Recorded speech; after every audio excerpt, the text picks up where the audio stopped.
ำลังเหยียบอยู่บนแบบสถานที่แห่งประวัติศาสตร์เชคสเปียร์เนี่ยไม่มีตัวตนจริงๆแต่มันเป็นนามปากกาของอีกคนนึงนามว่าคุณเชคสเปียร์กว้างโอ้ยแม่คุณแม่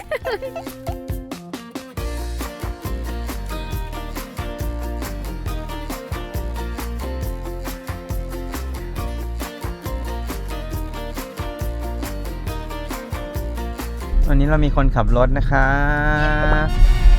นี่เป็นการขับรถต่างประเทศครั้งแรกของเฟิร์นเลยนะ รู้สึกยังไงบ้างที่มานั่งรถที่แบบว่ากลัวตื่นเต้นนะตื่นเต้น อย่างของเฟิร์นนะคะเฟิร์นก็ทำใบขับขี่สากลมาเนาะเราเช่ารถอ่ะเราต้องบอกนะว่ามีคนขับ2คนคือมันก็จะชาร์จเงินเพิ่มแหละแต่ข้อดีคือประกันมันจะครอบคลุมเพราะสมมติว่าถ้าไม่แจ้งว่าขับ2คนอ่ะแล้วสมมติสลับกันขับอย่างเงี้ยแล้วเฟิร์นไปสมมติชนหรือเกิดอุบัติเหตุตอนเฟิร์นขับอันเนี้ยประกันไม่ครอบคลุมนะคะที่ทำมาทั้งหมดก็คือศูนย์เปล่านะคะโอเควันนี้เราจะไปเมืองไหนรอดูกัน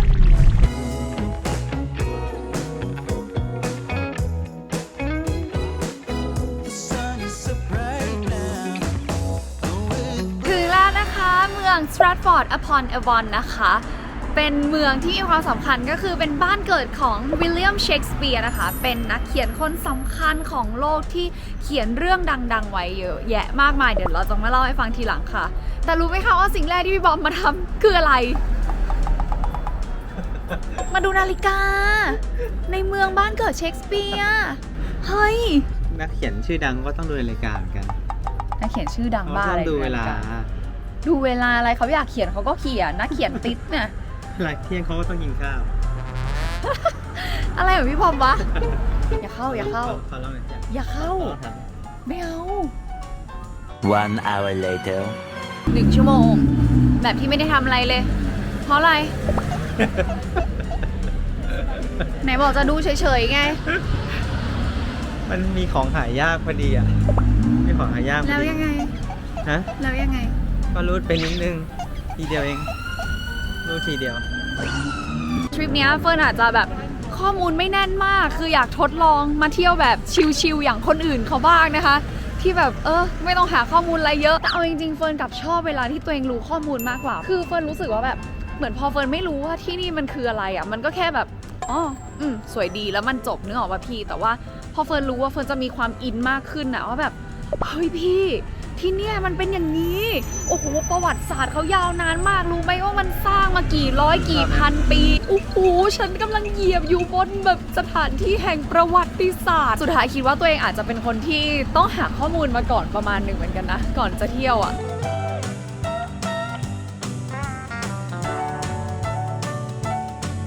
สวัสดีเชคสเปีย ใช่เปล่า ร์ใช่เฮ้ยแต่จะเล่าให้ฟังว่ามันมีทฤษฎีหนึ่งที่บอกว่าเชคสเปียร์เนี่ยจริงๆแบบ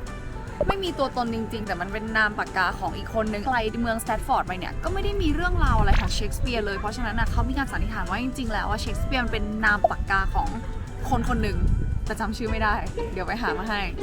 เฟิร์นหาข้อมูลมาให้แล้วนะคะก็คือว่าคุณวิลเลียมเชคสเปียร์เนี่ยเขาเป็นนักเขียนบทละครแล้วก็กวีชื่อดังใช่ไหมคะดังแค่ไหนคิดว่าผลงานเขาเนี่ยหลายๆคนก็น่าจะรู้จักอย่างเช่นโรมิโอแอนด์จูเลียตจูเลียสซีซ่าแม็กเบธแฮมเล็ตอะมิสซัมเมอร์ไนท์ดรีมอะไรอย่างนี้นะคะแล้วก็มีเรื่องดังๆอีกหลายเรื่องเลยแล้วงานของวิลเลียมเชคสเปียร์นะคะไม่ได้ส่งผลแค่กับวงการวรรณกรรมแต่ส่งผลไปถึงวงการของนักจิตวิทยาเลยเพราะว่ามีนักจิตวิทยาชื่อดังนะคะอย่างซิกมันฟรอยด์เนี่ยเขาแบบเป็น FC ของวิลเลียมเชคสเปียร์มาตั้งแต่เด็กอ่านงานของเขามาตั้งแต่เด็กเลยนะคะเขาก็เลยเอางานของเชคสเปียร์เนี่ยมาตั้งเป็นทฤษฎีต่างๆของทางจิตวิทยาอย่างเช่น Oedipus Complex นะคะ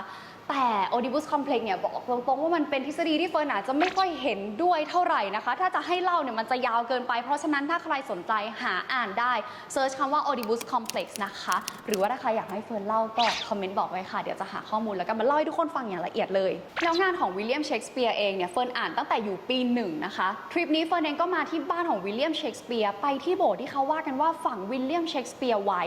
แต่เฟิร์นกลับพบว่ามันมีทฤษฎีหนึ่งบอกว่าวิลเลียมเชคสเปียร์เนี่ยไม่มีตัวตนจริง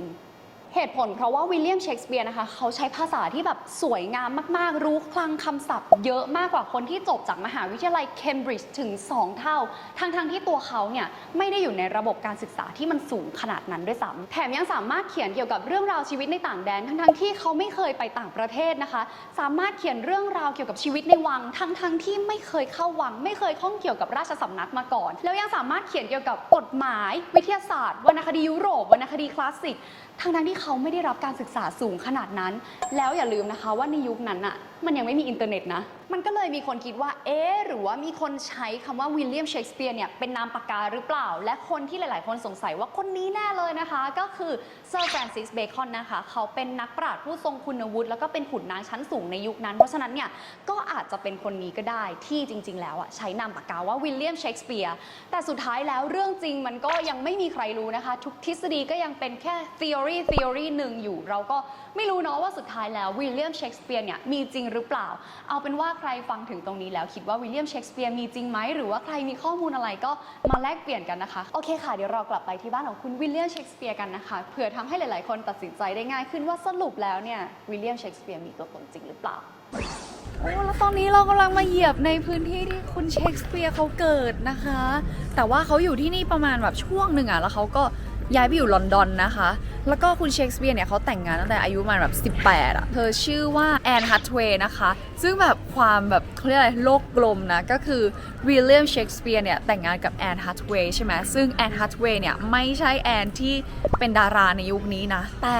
แอนฮัตเวย์ที่เป็นดาราในยุคนี้ก็มีสามีชื่อวิลเลียมแล้วหน้าทั้งสองคนอะเหมือนกันมากเลยหมายถึงว่าหน้าของวิลเลียมเชกสเปียร์กับแอนในยุคเมื่อแบบหลายร้อยปีก่อนนะหน้าเหมือนวิลเลียมกับแอนในยุคปัจจุบันเลยเว้ยมันเป็นความบังเอิญที่แบบอย่างเงี้ยแต่จริงไม่จริงก็ไม่รู้ว่าแบบเหมือนกับว่าก่อนวิลเลียมเชกสเปียร์ตายเนี่ยเขาก็พูดกับแอนไว้มาว่าแบบผมได้ประสบความสำเร็จมากมายในชีวิตคุณจะเป็นคนดูแลผมตลอดไปและในชาติหน้าคุณจะกลายเป็นคนดังระดับนานาชาติและจะมีผมที่คอยสนับสนุนคุณอยู่ข้างหลังแต่ว่าเขากับเธอเราจะไม่พูดอย่างนั้นนะทำไมไม่อยากเจอกันแล้วไม่ใช่ว่าไม่อยากเจอแต่เหมือนในทางพุทธเขาไม่ให้พูดแบบนั้นพูดอย่างนั้นมันเป็นการยึดติดกันมันเป็นการยึดกันใช่มันเป็นบ่วงที่ยึดกันแล้วสมมติว่าแบบสมมติไม่ว่าใครสมมติตายก่อนแล้วไปเกิดใหม่ก่อนอะไรเงี้ยคนเรามันชดใช้กรรมไม่เท่ากันไงแต่ถ้าแบบใครเกิดก่อนไปตายก่อนกลายเป็นหมาแล้วก็มาอยู่ด้วยใช่มันจะเป็นแบบคำมั่นสัญญาที่ผูกกันเพราะฉะนั้นแบบถ้าเกิดว่านับถือพุทธนะคะเฟิร์นบอกเลยว่าเราไม่ควรจะมีคำมั่นสัญญากับใครว่าแบบเกิดชาติหน้าเราจะคู่กันหรือแบบจะต้องมาเจอกันหรืออะไรเงี้ยไม่ต้องนะมันแบบแต่ตอนนี้เราอยู่ที่หน้าบ้านคุณเชคสเปียร์ซึ่งไม่เกี่ยวอะไรกับบ่วงกรรมนั้นเลย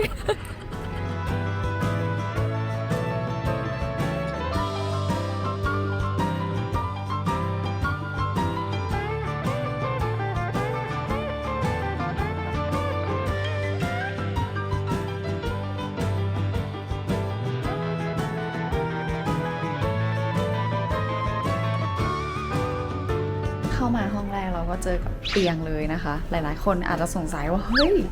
เข้ามาเราเจอเตียงเลยงงมากแต่ว่าเขาเขียนอธิบายนะคะว่าเหมือนในสมัยก่อนเนี่ย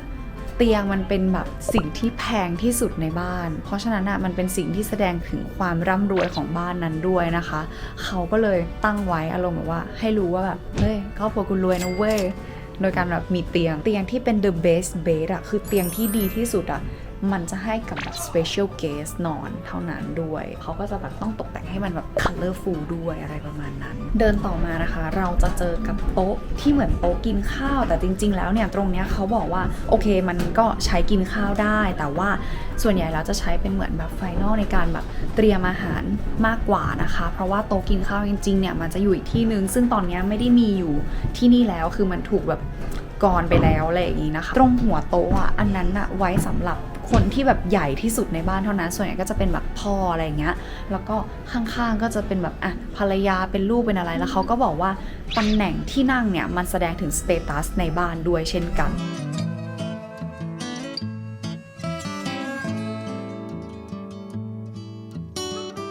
ต ตรงนี้นะคะก็จะเป็นดิสเพลย์ของหน้าต่างที่คุณเชคสเปียร์เขาเกิดนะคะพอเขาดังใช่ไหมมันก็แบบมีคนมาเซ็นหน้าต่างเยอะมากๆเลยเว้ยในลายเซ็นเนี้ยมันไม่ได้มีแต่แบบพวกมือบอลนะมันมีคนดังอะไรอย่างงี้มาเซ็นด้วยนะอย่างเช่นพวกนักแสดงที่เคยแสดงละครเวทีที่มาจากเรื่องที่เชคสเปียร์แต่งอะไรเงี้ยก็มีนักแสดงอะไรอย่างงี้มาเซ็นด้วยเขาเซ็นอยู่ที่หน้าต่างบานนี้นะคะ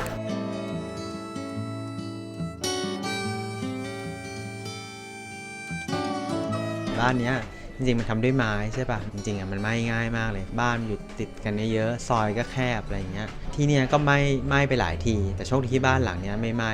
เฮ้ยมีของดีอะไรอ่ะ ทำไม หลวง ไม่ พ่อ ไหม้อะ อาจจะมีหลวงพ่ออะไรอยู่ มันไม่ใช่แค่บ้านที่หลังที่ไฟไหม้อ่ะมันพังคือบ้านข้างๆอ่ะเวลาสมมติว่าแบบเขาอยากให้ไฟมันหยุดอ่ะเขาต้องพังบ้านรอบๆบ้านหลังที่ไฟไหม้ด้วย ทำไมอ่ะ ก็คือเพราะไม่งั้นมันก็จะลาม อ๋อไม่งั้นมันจะ เพราะว่าบ้าน ลามไปหมด บ้านในอังกฤษ เป็ เป็น น ไม้ บ้านเก่านะเหมือนแบบคิดถึงบ้านเก่าในไทยที่เป็นหมู่บ้านเล็กๆติดกันน่ะโชคดีที่บ้านหลังนี้ไม่ไหม้เราก็เลยได้เห็นแบบโครงสร้างเดิมที่มันเคยเป็นอยู่อะไรอย่างเงี้ย เรากำลังจะไปหาอะไรกินนะคะ แต่ว่าตอนนี้เราก็จะเดินผ่านที่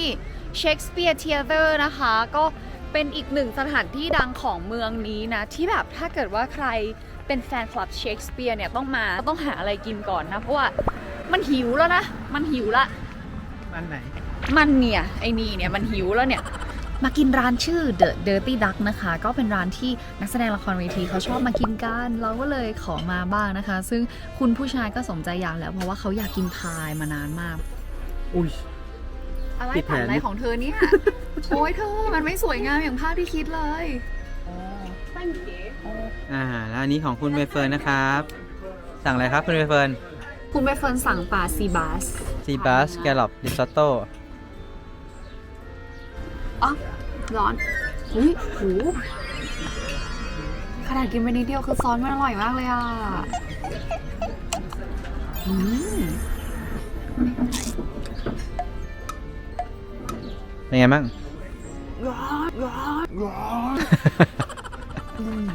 พายมันกรอบข้างนอกกรอบๆเลย ข้างในหอมเนื้อ หอมกลิ่นซอสอร่อยแต่พายเนื้ออร่อยกว่า เพราะฉะนั้นแยกจาน ให้เนื้อของเขา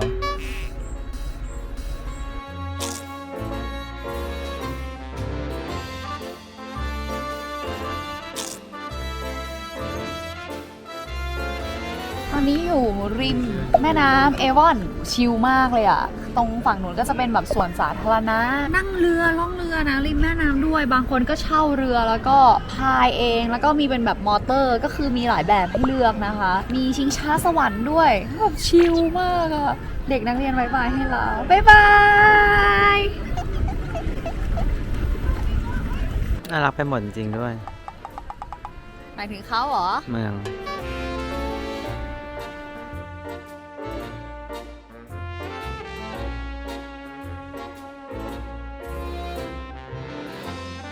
ราคาเป็นยังไงบ้างคะ ครึ่งชั่วโมงคนละ8 ปอนด์ ครึ่งชั่วโมง8 ปอนด์เอาแบบมีหลังคาใช่ไหมดูตาหยีขนาดเนี้ยรู้เลย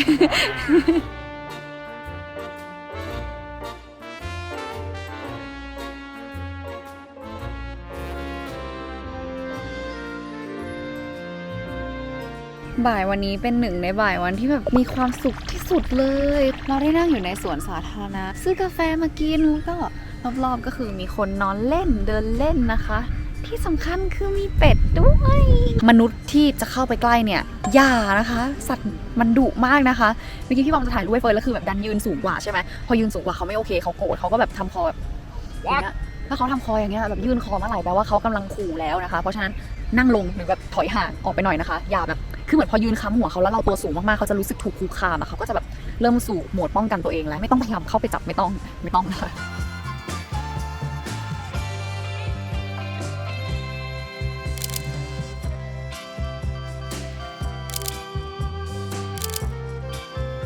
แวะมาสถานที่ที่มาต่างประเทศเราชอบมาอีกแล้วก็คือสุสานจ้าจริงๆอ่ะคือจะมาโบสถ์แต่ในโบสถ์อ่ะระหว่างทางเดินเข้าโบสถ์ก็จะมีแบบสุสานอยู่นะคะ แล้วประเด็นคือโบสถ์ปิดแล้วที่นี่นะคะเป็นที่ฝังศพของเชคสเปียร์ด้วยนะคะ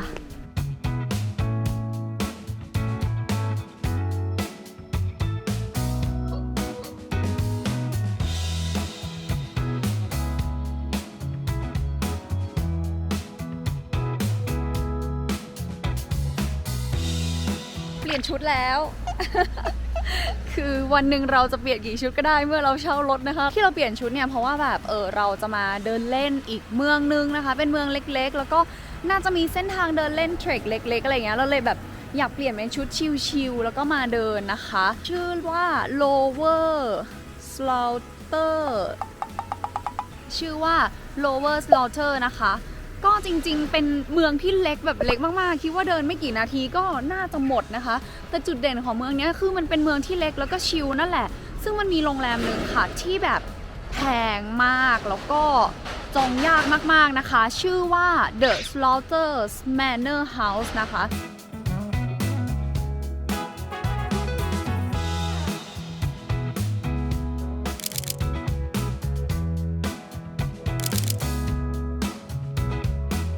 เวลาเฟิร์นมาอังกฤษแบบนอกเมืองอะกับไอร์แลนด์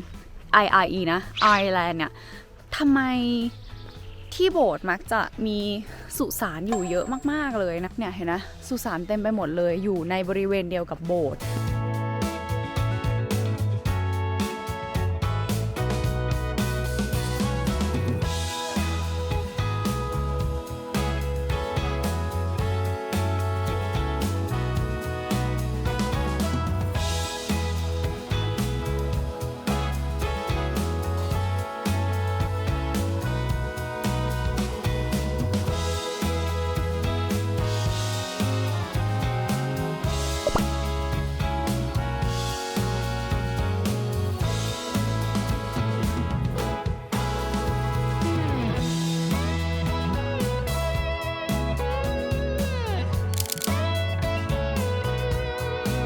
ขับต่อมาอีกประมาณ5นาทีเท่านั้นนะคะก็จะเจอกับอีกเมืองหนึ่งที่อยู่ติดกันเลยชื่อว่า Upper Slaughter นะคะ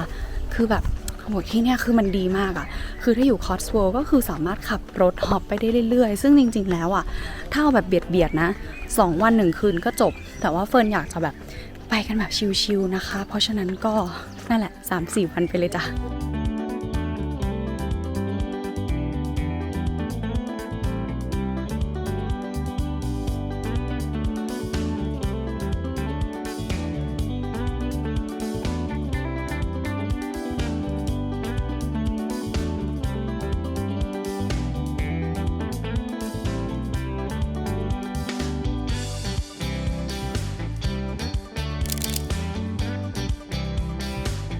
เป็นโรงแรมที่แพงมากเหมือนกันนะคะของ Upper ชื่อว่า Lord of Manor Slaughter Hotel something นะคะสวยมาก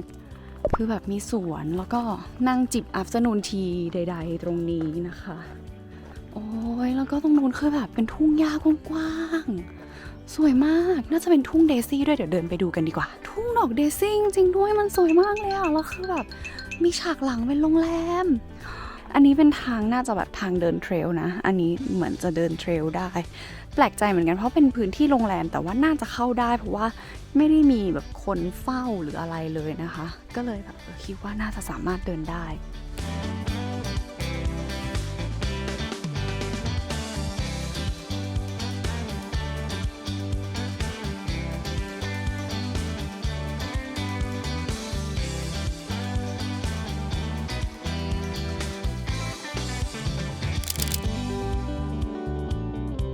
วันสุดท้ายของคอตสโวลกันแล้วนะคะก็วันนี้เดี๋ยวน่าจะตามเก็บอีกสักประมาณ2เมืองนะแล้วเราก็จะย้ายไปบาสกันแล้วก็จะอยู่ที่ EP ต่อไปก็รอดูกันนะคะส่วนตอนนี้เฟิร์นอยู่ที่ Broadway Tower ค่ะจุดเด่นของที่นี่นะคะก็จะเป็นหอคอยค่ะซึ่งเดี๋ยวเรากำลังจะเดินไปดูหอคอยกัน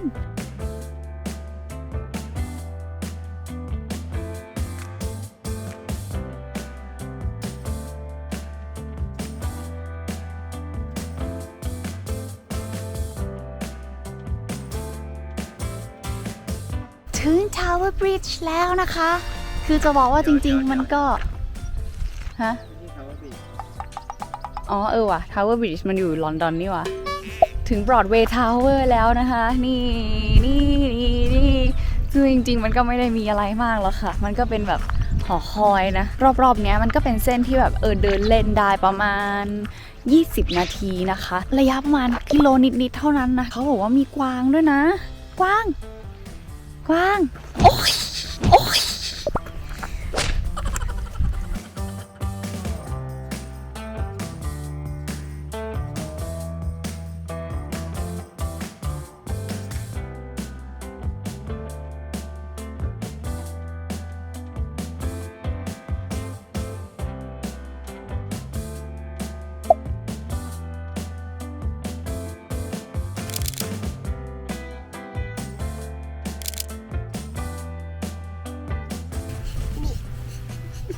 แม่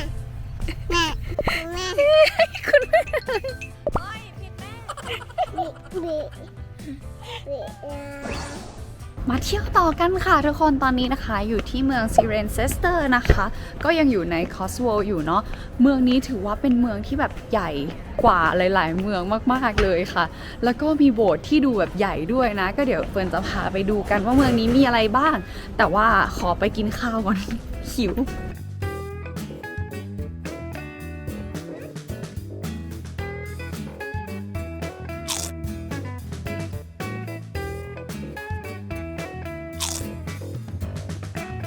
ไปเฟิร์นจะได้เข้าโบสถ์ไหมหรือว่าปิดอีกแล้ว ไม่ปิดเขาเห็นคนเดินเข้าแล้วโบสถ์ใหญ่มากเซนต์จอห์นแบปทิสต์ไซเรนซิสเตอร์เมื่อกี้ไปถามเจ้าของร้านมาแล้วนะว่าสรุปชื่อเมืองอ่านว่าอะไรสรุปอ่านว่าไซเรนซิสเตอร์นะคะไม่ใช่ C นะมันเป็นไซนะไซเรนซิสเตอร์นะคะ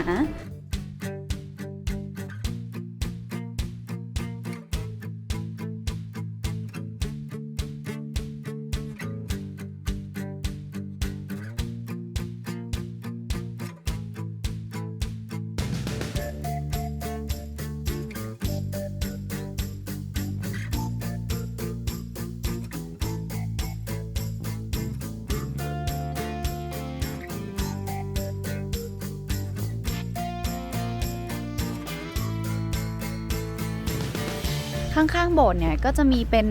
สวนสาธารณะนะเล็กๆจริงๆข้างหลังโบสถ์ก็จะมีสุสานด้วยซึ่งแบบมันเป็นสิ่งที่เฟิร์นสงสัยแล้วก็บอกทุกคนเนาะมีทวิตถามไปเนาะบางคนก็บอกว่าเหมือนสมัยก่อนเขาก็อยากจะฝังศพเนี่ยให้ใกล้กับพื้นที่ศักดิ์สิทธิ์ให้มากที่สุดอะไรเงี้ยแต่ว่าช่วงหลังมันก็พื้นที่มันก็เต็มแล้วเนาะมันก็เลยต้องพยายามออกไปบ้างหรือว่าบางคนก็บอกว่ามันเป็นเรื่องของพอศพเน่าเปื่อยอะมันเป็นเรื่องเกี่ยวกับสิ่ง environment ด้วยถ้าเกิดว่าในยุคแบบวิทยาศาสตร์หน่อยก็จะบอกว่ามันเกี่ยวกับ environment ที่แบบไม่ได้ดีขนาดนั้นกับการที่มีศพอยู่ใกล้โบสถ์กลางเมืองอะไรอย่างเงี้ยแบบเกี่ยวกับเรื่องศาสนาหรืออะไรประมาณนั้นซึ่งอันนี้เฟิร์นไม่แม่นนะคะก็เลยไม่อยากเล่าเจาะลึกแต่ว่าก็ประมาณนั้นแหละยังหาคำตอบที่แน่ชัดไม่ได้เป็นว่าถ้าเกิดว่าใครรู้ก็ช่วยเมนบอกเฟิร์นหน่อยนะคะเฟิร์นเองก็จะได้รู้ด้วยนะที่อังกฤษเนี่ยนะคะเขาเป็นคริสต์กันก็จริงแต่ว่าเขาไม่ได้นิกายแบบแคทอลิกหรือว่าอะไรเหมือนในยุโรปนะนิกายที่เนี่ยเขาจะเป็น Church of England ก็คือเป็นนิกายของเขาเลยเป็นนิกายที่อังกฤษเลยคือมันเป็นเรื่องการเมืองแหละจริงๆสมัยก่อนคือเหมือนแบบโป๊ปมีอำนาจสูงสุดในยุโรปนะคอนโทรลการเมืองด้วยแบบด้วยศาสนาด้วยบิชอปด้วยคาร์ดินัลอะไรเงี้ยในการที่จะส่งมาแบบควบคุมอะไรโป๊ปอยากแทรกแซงประเทศไหนก็ใช้เหมือนแบบศาสนาในการแทรกแซงการเมืองมันคือการเมืองแบบทั่วทวีปยุโรปแล้วก็แบบใครแบบเหมือนแบบผิดอะไรเงี้ยโป๊ปจะส่งทหารจากประเทศอื่นมาเหมือนแบบให้เขาไปแบบบอกคิงในแต่ละประเทศว่าให้ต้องสู้กับประเทศนี้นะเพราะว่าจุดๆอะไรเงี้ยพอถึงจุดนึงคืออังกฤษเองก็อยากจะแบบไม่อยู่ใต้อำนาจโป๊ปอะไรเงี้ยก็เลยแบบงั้นแยกนิกายอะไรเงี้ยประมาณนี้มันก็เลยเป็นหนึ่งในเหตุผลที่ทำให้อังกฤษมีนิกายของตัวเองมีเรื่องการเมืองด้วยมีเรื่องของความเชื่อที่มันต่างกันอะไรเงี้ย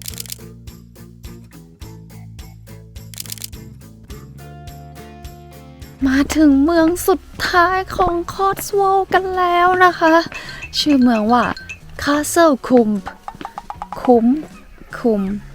ไม่ออกไทยๆนะอาจจะเป็นทางเหนือนิดนึงนะคุ้มเวียง COMBE เนี่ยแปลว่าวัลเล่ในภาษาแซกซันฮะภาษาอะไรนะแซกซันคืออะไรอ่ะก็เป็นเชื้อชาติทางเนี้ยทางไหนทางอังกฤษแซกซันมันแปลว่า village วัลเล่แล้ววัลเล่ไม่ได้แปลว่า village หรอไม่ใช่วัลเล่แปลว่าอะไรอ่ะวัลเล่ที่แบบเหมือนแบบรับรถไม่นั้นวอลเลย์บอลโอ้แต่ละคนเขาบอกว่าจริงๆคาสเซิลคุมเนี่ยเป็นเมืองที่สวยที่สุดในอังกฤษเฮ้ยถามจริงเขาเคลมอย่างนั้นอะแหมก็ป้ายของเมืองไหนมันก็ต้องพูดอย่างนั้นไหม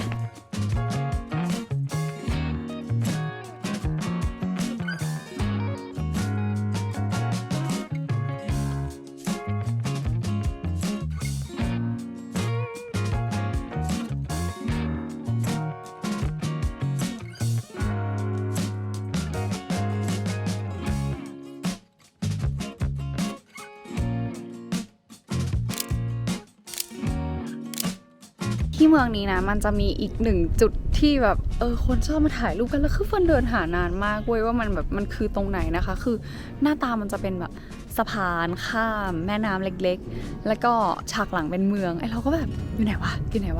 ะสรุปมันคือสะพานเนี่ยทุกคนถ้านั่งอยู่บนสะพานเหมือนรูปคนอื่นๆมันจะถ่ายกันยังไงใช่ปะแบบมันจะต้องไปอยู่กลางแม่น้ำหรือเปล่าถึงจะถ่ายได้อะไรเงี้ยก็เลยงงๆอยู่นะคะประเด็นคือไม่มีเน็ตด้วยก็เลยไม่แน่ใจเท่าไหร่นะแต่ว่าเดี๋ยว ลองดูนะว่ามันจะออกมาเป็นยังไงไปนั่งตรงสะพานนู่น มีเงาสะท้อนน้ำด้วย โอเค ไปลองดูกัน ไป มันแบบว่าจบเร็วมาก มันจบเร็วมากจริงๆ ถ้าแบบเดินเร็วๆนะ ที่เนี่ยไม่ถึงครึ่งชั่วโมงก็คือจบแล้วเสร็จแล้วนะคะ ทัวร์ Castle Com แต่จริงๆ มันน่ารักมากเลยนะ ค่อยๆเดินค่อยๆอะไรก็สามารถใช้เวลาที่นี่ได้สักแบบ3ชั่วโมงไม่น่าเกินนี้อ่ะคือมันแบบมันไม่มีอะไรมันเมืองเล็กมากๆจริงๆแต่ก็น่ารักค่ะเป็นอีกเมืองที่แนะนำนะว่าถ้าเกิดว่ามาคอสโวเนี่ยคิดว่าเป็นเมืองที่ไม่ควรพลาดเหมือนกันนะที่จะต้องมา ขับรถมาด้วยความที่มันเป็นหุบเขาเนี่ยคือมันคือวันเล่ที่บอกคอมเพราะว่าวันเล่อย่างเงี้ยเป็นหุบเขามันก็เลยมีแบบแลนด์สเคปที่มองขึ้นมาจากข้างล่าง ให้ดูแดดข้างหลังแดดขนาดนี้นะจริงๆแล้วคือ6โมงกว่าแล้วนะคะเราก็เลยคิดว่าเดี๋ยวเราจะออกจากวิลเลจแล้วก็จะไปที่บาร์ซึ่งมันก็จะเป็น EP ต่อๆไปของเรานะคะก็ฝากติดตามดูต่อไปด้วยนะว่าอังกฤษทริปนี้เราจะพาไปที่ไหนบ้างสำหรับคอสโวก็จบแล้วค่ะ จบแล้วจริงๆฝากกด ไลค์ กด แชร์ กดซับ Subscribe และกด กระดิ่ง กิ้ง